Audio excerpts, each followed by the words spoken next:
Let's welcome to the show former DEA Special Operations Director Derek Maltz. Derek, it's good to have you on the show. Derek, it's fentanyl. Fentanyl poisonings are now a pandemic. People are dying from fentanyl in this nation. The Senate is talking about new legislation to stop this. But do we have laws in the books already to fight this? Well, thank you for having me, Liz. I mean, look, there's a lot of movement, there's a lot of talk, but we need action. The country is being saturated with deadly fentanyl pills and deadly fentanyl powder. Just to give you an example, Liz, just like last week at the port of entry in San Diego, they seized 3.5 million fake pills. If you look at the DEA statistics, that 6 out of 10 pills have a potentially lethal dose of fentanyl. It gives everybody an idea of the level of, death and destruction coming our way. So Senate, Congress, they can talk all day long. We need to destroy the chemical labs in Mexico. Look at New Orleans, Liz.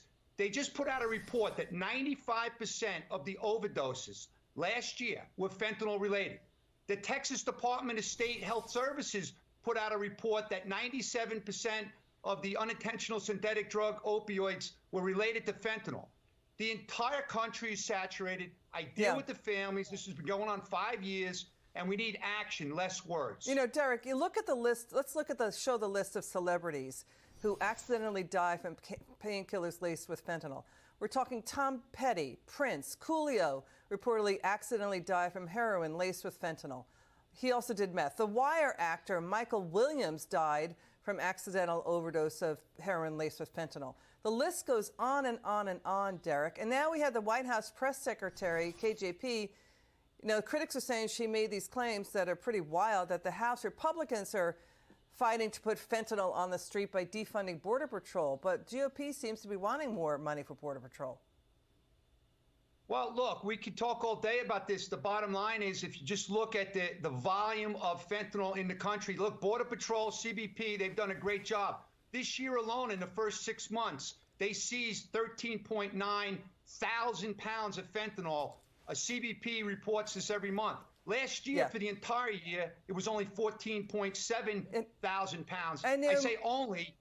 That's almost half. That's almost half already. Let's watch. Moms and dads are losing their children. Watch this again. This mom testify about the murder of her two sons from fentanyl poisoning. Watch this. You talk about children being taken away from their parents.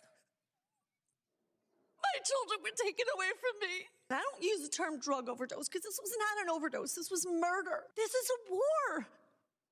Act like it. Do something. Did you hear that? It's a war. Act like it. Go ahead, Derek. Yes, I work with these families every day. I hear these stories. I've been listening for 5 years. Just look this month alone. We had 6 or 7 dead in Kalamazoo, Michigan. We had 18 dead the first week in out in where was it? In Milwaukee.